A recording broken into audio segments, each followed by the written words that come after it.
నమస్తే. దాదాపుగా ఒక 4 నెలల నుంచి ఏదో మనకు తోచినవి మనం మాట్లాడుకుంటూ ఉన్నాము. ముఖ్యంగా ఏంటి, సంతోషంగా ఉండడానికి ఏంటి అంటే ఒక 18 సూత్రాలు ఒక స్వామీజీ ఎవరో చెప్పారు. అవి ఏంటి అని అడిగితే వాటి మీద 18 టాపిక్స్ మాట్లాడేసుకున్నాము. ఆ తర్వాత అది అయిపోయిన తర్వాత ఇంకా అంటే ఎప్పటినుంచో ఎన్నో చదువుతూ ఉన్నా, ఏదో కొద్దో గొప్ప సాధన లాంటి దాంట్లో ఉన్నా కానీ చివరికి బాగా నచ్చింది ఏంటంటే అద్వైతం విపరీతంగా నచ్చేసింది. ఆ అద్వైతానికి సంబంధించిన ఒక పుస్తకం గురించి మాట్లాడుకుంటూ ఉండడం జరిగింది. దాంట్లో ఏంటి, ముఖ్యంగా అద్వైతం అంటే ఏం లేదు, ఇప్పుడు మనిషి ఏది 3 సిద్ధాంతాలు చెప్తారు. మొదటిదేమో ఆరంభవాదం, 2 పరిణామవాదం, మూడోదేమో ఆవర్తవాదం అనుకున్నట్టే మాయావాదం అనమాట. అంటే ఏంటి, మనిషి యానిమల్ లాగా అడవుల్లో పొడవుల్లో తిరుగుతూ ఏదో ఆహారం మైథునం అటువంటివన్నీ ఉంటే చాలు అనేటువంటి పరిస్థితి నుంచి కొంచెం మనసు పెరిగిన తర్వాత ఇంకా ఈ ఆనందాన్ని పర్మనెంట్గా ఉంచుకునేది ఎట్లా, మరణం లేకుండా ఉండేది ఎట్లా, అంతే కదా. అన్నిటికంటే ముఖ్యమైన బాధ ఏముంది, మిగిలినవన్నీ ఏదో జబ్బులు వస్తాయి, తగ్గుతాయి, డబ్బు పోతుంది, సంపాదించుకుంటారు, ఏదైనా రిలేషన్ పోతుంది, మళ్ళీ ఏర్పాటు చేసుకుంటారు, ఇవన్నీ ఓకే. కానీ ఒక్కసారి శరీరం వదిలేసిన తర్వాత, మరణం వచ్చిన తర్వాత మళ్ళీ ఒకవేళ ఏదో మళ్ళీ పునర్జన్మ, ఆ జన్మ ఈ జన్మ అంటారు, కానీ ఈ పేరుకు సంబంధించిన మనుషులనైతే మనం చూడం. అందుకని ఈ మరణాన్ని కూడా ఎలా జయించాలి అని మానసిక వికాసం మొదలైనప్పటి నుంచి ఇట్లా అంటే ఏంటి, భౌతికంగా ఎలా అభివృద్ధి చెందాలని ఎలా అయితే ప్రయోగాలు చేసుకుంటూ వచ్చామో, అంతేగా. మొట్టమొదట నడవడానికి కాలి నడకని వెళ్ళేవాళ్ళం, తర్వాత చిన్నగా ఎద్దుల్ని ప్రాక్టీస్ చేయించి ఎద్దుల బండి పెట్టుకున్నారు, తర్వాత అది కూడా అయిపోయిన తర్వాత చిన్న మోటార్ తోటి నడుస్తుంది అని సైకిల్ వచ్చింది, సైకిల్ తర్వాత 2 వీలర్ వచ్చింది, తర్వాత కారు వచ్చింది, ఇంకా వేగంగా పోతే ఎట్లా వస్తుంది అంటే రైలు వచ్చింది, లేదు ఇంకా విపరీతమైన ఫాస్ట్గా పోవాలేదు పక్షిని చూసి విమానం వచ్చింది. ఇదంతా కూడా పరిణామం అనమాట. అంటే ఒక్క రోజులో జరగలే, మొత్తం భూమి పుట్టి 1300 కోట్ల సంవత్సరాలు అయితే ఈ భూమి మీద మరి మానవ జన్మ అదే జీవరాశి ఎప్పుడు మొదలైందో ఎవరు సక్రమంగా చెప్పకపోయినా ఈ జీవరాశి అభివృద్ధి చెందుకుంటూ వస్తూ ఉన్నది. అది సత్యమే, అది మనందరికీ తెలిసిందే కదా. కొద్ది గొప్ప మనం ఇప్పుడు ఈ 150 సంవత్సరాల్లోనే ఎంతో అభివృద్ధి, ఇక్కడ నుండి వేరే దేశంలో వాళ్ళతో చూసి మాట్లాడగలిగే విధంగా ఇంటర్నెట్ ఇదంతా అభివృద్ధి చెందింది. ఇప్పుడు నా భావం నేను మాట్లాడుతున్నాను, మళ్ళీ నేనే వినగలుగుతున్నాను అంటే ఇదంతా కూడా మా మానవ పరిణామం, అంటే సైన్స్గా డెవలప్ అవుతున్న విషయం కిందనే చెప్పచ్చు. అట్లాగే సైన్స్గా ఇంత డెవలప్ అవుతున్నా వీళ్ళు ఎంతసేపటికి ఏంటి, భౌతికంగా ఎంతవరకు ఆనందంగా ఉండొచ్చు, సుఖంగా ఉండొచ్చు అనే దాని మీద ఎక్కువ ఫోకస్ పెట్టారు. కాకపోతే ఇది టెంపరరీగా, ఇప్పుడు భోజనం చేస్తాము, అయిపోతుంది, తృప్తిగా కాసేపు ఉంటుంది, ఆ తర్వాత ఏదైనా ఒక వస్తువో ఒక ఇల్లు కొనుక్కుంటాము, ఓకే సంతోషంగా ఉంటుంది, లేదు ఇంకా దానికంటే మంచిది ఏదైనా కొనుక్కుంటాము, ఇంకా సంతోషంగా ఉంటుంది. ఆ తర్వాత ఇంకా భౌతికంగా సంబంధించిన విషయాలు ఏ ఆనందం అన్నా తీసుకోండి, జస్ట్ టెంపరరీ కాదు, పర్మనెంట్గా ఆనందం ఉంటే ఎట్లుంటుందని కొంచెం మానసికంగా వికాసం చెందినటువంటి వాళ్ళు మనుషులే, మనలాంటి వాళ్ళే, కాకపోతే వాళ్ళని ఋషులు అనమాట. అంటే ఏంటి, వాళ్ళు ఏ కోరికలు లేకుండా నిశ్చలంగా ఉంటూ వాళ్ళ మనసులో కొన్ని మంత్రాలలాగా రిసీవ్ చేసుకొని వాటిని ఒక్కొక్కళ్ళు ఒక్కొక్క ఉపనిషత్తుగానో పద్ధతిగానో అంటే ఏంటి, సైన్స్గా ఎట్లా అభివృద్ధి చెందుతుందో ఇట్లాగే సంతోషంగా ఆనందంగా మరణం లేకుండా ఎలా ఉండాలి అనే పాయింట్ మీద కూడా ఇవి మళ్ళీ విచారణ చేసుకుంటూ ఇది పరిశోధన చేసుకుంటూ వచ్చారు. అంటే ఇది సైన్సే, ఇది మెటీరియల్ సైన్స్ అయితే ఇది స్పిరిచువల్ సైన్స్ కిందకు వస్తుంది.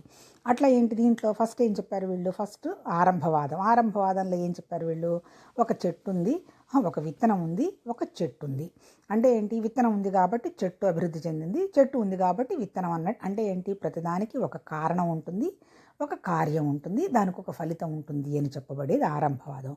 రెండోది ఏం చెప్పారు, పరిణామవాదం. అంటే ఇట్లా అభివృద్ధి చెందుకుంటూ ఒక స్థితి నుంచి ఒక స్థితికి అంటూ వచ్చేసి చివరికి ఏ స్థితికి వెళ్ళగలిగితే ఆనందం వస్తుంది, ట్రాన్స్ఫర్మేషన్ ఎప్పుడు జరుగుతుంది, ఏ కోరిక లేని స్థితిగా కనుక వస్తే అప్పుడు అభివృద్ధి అంటే ఆనందంగా ఉండడం జరుగుతుంది అనేటువంటి దాంట్లో మధ్యలో కొన్ని స్టెప్స్ చెప్పుకుంటూ వచ్చినారు. మొదటిదేమో ద్వైతం కిందకు వస్తే, రెండోది ఏంటి పరిణామవాదం వచ్చేస్తే, ఇంకొకటి అంటే ఏంటి, తర్వాత ఇంకా వీళ్ళు ఆ పరిణామవాదంలో ఎంతవరకు వచ్చేసిన్నారు, ఒక్కటి తప్ప ఇంకొకటి లేదు అనే దానికే వచ్చున్నారు. దాన్ని ఇంకా చెప్పాలంటే విశిష్టాద్వైతంగా అనుకోవచ్చేమో మరి. తర్వాత మూడోది వచ్చేంటి, ఆవర్తవాదం అంటే ఏంటి, ఫస్ట్ ఋషులు ఉన్నారని చెప్పాం కదా, వాళ్ళు మాండూక్యోపనిషత్తు అనేటువంటి ఒక ఉపనిషత్తు దాంతోపాటు ఇంకో చాలా ఉపనిషత్తులు కూడా అద్వైతవాదాన్ని చెప్పటం జరిగింది. ఈ మాండూకోపనిషత్తుకి ఒక 12 మంత్రాలు ఏమున్నాయి అనుకుంటా. దానికి శంకరాచార్య గురువు గారైనటువంటి గౌడపాదుల వారు దానికి భాష్యం రాశారు. తర్వాత శంకరాచార్య గారు రాశారు. తర్వాత శంకరాచార్య గారి శిష్యులు పద్మపాదుడు. తర్వాత ఇట్లా అంటే ఏంటి, కొన్ని వేల సంవత్సరాల నుంచి ఒక చిన్న ఆలోచనని వీళ్ళు అభివృద్ధి చేసుకుంటూ వాళ్ళ ఆలోచన ప్రకారం వాళ్ళ వివేకం, వాళ్ళ విజ్ఞానం, వాళ్ళ అనుభవం దాన్ని ఆధారం చేసుకొని వాళ్ళు అభివృద్ధి చెందుకుంటూ వచ్చారు.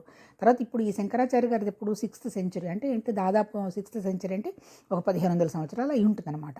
అప్పటి నుంచి కూడా అంటే ఏంటి 1500 సంవత్సరాల నాడంటే, కాకపోతే మనకి రామాయణం వచ్చింది 6000 సంవత్సరాల నాడైతే మరి ఇంకా ఈ ఉపనిషత్తులు ఇంకా ముందు రాశారేమో, మనకంత డేట్స్ తెలియదు. కానీ మొత్తం మీద టోటల్గా కొన్ని వేల సంవత్సరాల నాటివే. అలాగే మాండూక్యోపనిషత్తు అనండి, తర్వాత బృహదారణ్యకోపనిషత్తు, తర్వాత ఈశావాస ఉపనిషత్తు, తర్వాత కేనోపనిషత్తు, ఐతరేయోపనిషత్తు, చాంద్రోపనిషత్తు, మొత్తం 11 దగ్గర 10-11 ఉపనిషత్తులకి శంకరాచార్య గారు భాష్యం రాయడం జరిగింది. తర్వాత ఆయన ఎన్నో గ్రంథాలు రాశారు, వివేక చూడమని.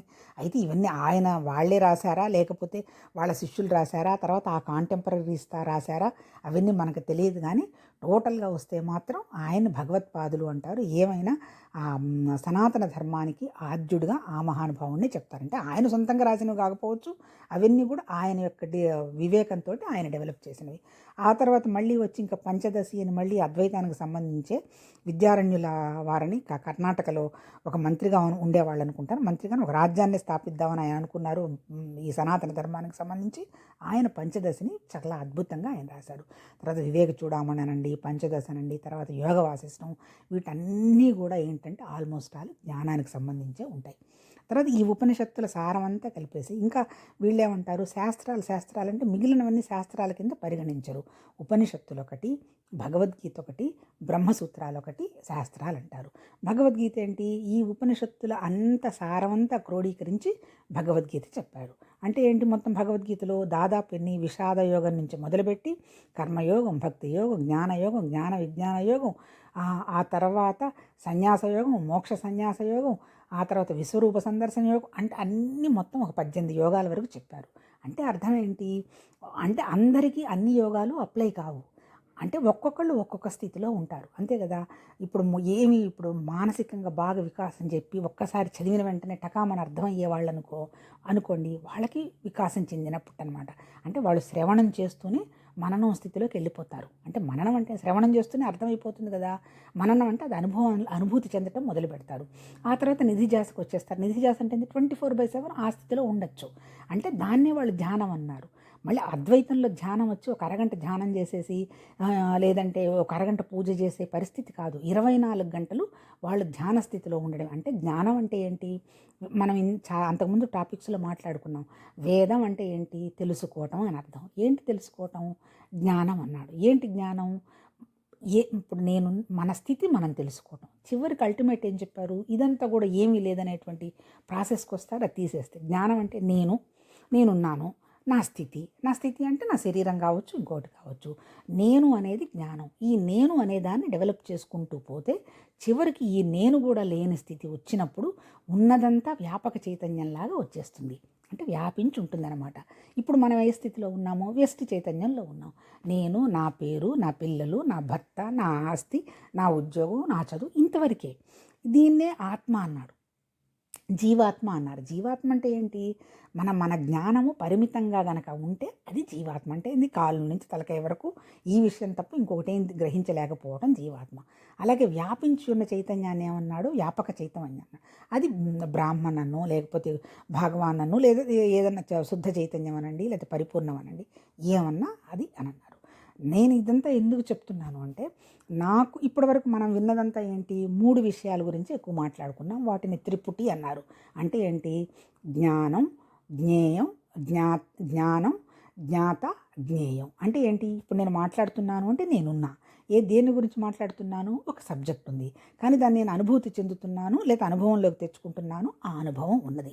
అంటే ఈ 3 ఉన్నాయి. ఈ 3 ఉన్నప్పుడు ఏంటి, శరీరం నాకు తెలుస్తుంది కదా.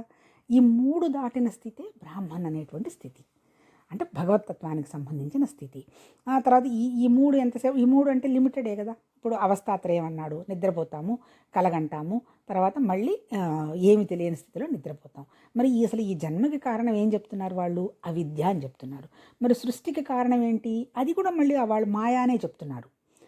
సృష్టికి కారణం కూడా ఏంటి? మాయ. అసలు సృష్టి అనేదే లేదు, సృష్టి ఉన్నట్టుగా కనపడుతున్నది అని చెప్తున్నదే శంకరాచార్య వాళ్ళు చెప్తున్నటువంటి అద్వైతవాదం. అంటే ఏంటి? నువ్వు కూడా ఎప్పుడు ఇదంతా ఏమీ లేదు, ఉన్నదంతా ఒక్క భగవతత్వమే, నీకు భగవతత్వానికి తేడా లేదు, ఇదంతా అని కనుక మనకు ఆలోచన చేయగలుగుతుంటే పైకి సంబంధించినటువంటి మన దుఃఖాలన్నీ, బాధలన్నీ టపటపా పడిపోతాయి. అందుకని వాళ్ళు ఏం చెప్పారు? రెండు సిద్ధాంతాలు చెప్పారు ఇందులో. ఏంటి చెప్పారు? ఒకటంతా నీ సృష్టి, అంతేగా నేనుంటేనే కదా అంతా ఉంది, నేను లేకపోతే ఎవరున్నారు ఇక్కడ? నేనుంటేనే ఇక్కడ అమెరికా ఉంది, అమెరికాలో ఒక కాలిఫోర్నియాలో ఉన్నాము, లేకపోతే ఒక ఇంట్లో కూర్చొని ఉన్నాము, లేకపోతే ఇంకోటి. అసలు ఈ బాడీయే లేదు, లేదు ఈ ఆలోచనే లేదు, ఎవరికి తెలుస్తారు? ఎవరికి తెలియదు. అది ఒక సిద్ధాంతం. అంటే నేనుంటేనే అన్నీ ఉన్నాయి కాబట్టి ఇదంతా నా సృష్టి. నా సృష్టి అన్నప్పుడు నేను సృష్టిని ఎట్లా చూడాలి? ఒక తల్లి బిడ్డని ఎలా చూస్తుంది? ఎట్లా చూస్తుంది తల్లి బిడ్డని? వాడు ఎంత చెత్త పనులు చేసినా, ఎంత తెలివి తక్కువ పనులైనా, అబ్బా నా బిడ్డ ఎంత అందగాడు, ఎంత తెలివైన వాడని వాడిని చూసి మురిసిపోతుంది. పక్క వాళ్ళకి అనిపిస్తుంది, వీడికి మాటలు రాలేదు, ఏం మాట్లాడటం లేదు, పిల్లోడు ఇట్టున్నాడు, ఏంది ఇట్లా అంటున్నారు అని అనుకుంటుంది. కానీ ఆ తల్లి దృష్టితో మనం చూస్తే అంతా చాలా మంచిగా గొప్పగా అవుతుంది. అంటే ఇప్పుడు మన ఆధ్యాత్మిక సాధనలో మనం చేయాల్సింది ఏంటి? మన దృష్టి మార్చుకోవాలి. దృష్టి మార్చుకుంటే, దృష్టి ఎప్పుడైతే మార్చుకుంటామో మన రియాక్షన్లు మారుతాయి. రియాక్షన్లు ఎప్పుడైతే మారుతాయో మన అనుభవాలు మారుతాయి. అనుభవాలు ఎప్పుడైతే మారుతాయో మన క్వాలిటీ ఆఫ్ లైఫ్ ఎక్స్పోజ్ అవుతుంది. అంటే అన్నిటికీ మూలం ఏంటి? మన దృష్టి సక్రమంగా లేకపోవటం. దృష్టి సక్రమంగా లేకపోవడం అంటే ఉన్నది అంటే లేనిది ఉన్నట్టుగా ఊహించుకోవటము, లేకపోతే ఉన్నది లేనట్టుగా ఊహించుకోవటము, భేదాలు పెట్టటము, ఇటువంటివన్నీ ఈ విషయాలన్నీ కూడా మన మనసులో నిండుకొని ఉన్నాయి. ఎందుకు నిండుకొని ఉన్నాయి? నేను అనేదాన్ని అసలు మర్చిపోయి దాన్ని వెనక్కి తోసేసి నాది అనేదాన్ని పట్టుకున్నాము. ఇప్పుడు మనం ఆధ్యాత్మిక సాధనలో ఏం చేయడము? ఈ నాదిని వెనక్కి తోసేసి నేనును ముందుకు తీసుకురావడం. నేను అంటే మళ్ళీ ఏంటి? దీనికి ఏమన్నా రూపం ఉందా? నామం ఉందా? ఏమీ లేదు. నేను అంటే జస్ట్ జ్ఞానం. అంటే ఏంటి? మన కంటికి ఏమైనా కనిపిస్తుందా జ్ఞానం? అది నిరాకారం. అంతేగా. ఇప్పుడు మన ఆలోచన నిరాకారమేగా. వాళ్ళ ఆలోచన వెంటనే యాక్షన్లోకి బయలుదేరి వెళుతున్నాం కదా, అది ఆకారం. అందుకని ఈ నామరూప క్రియలను ఆధారం చేసుకొని మనకి దేవుళ్ళ పూజలు కానీ, వ్యవహారం కానీ అన్నీ క్రియేట్ చేశారు. అంతే కదా. నామం అంటే ఆలోచన అంటే శివుడు అని చెప్పారు, జ్ఞానము. అమ్మవారు వచ్చేసేసి శక్తి అన్నారు, ప్రాణశక్తి, క్రియ. ఈ రెండు ఎందుకు వచ్చున్నాయి? ఇచ్ఛాశక్తి కోసం వచ్చున్నాయి. ఇప్పుడు ఈ తర్వాత ఇంకా వేదాంతంలో వీళ్ళు చెప్పింది ఏంది?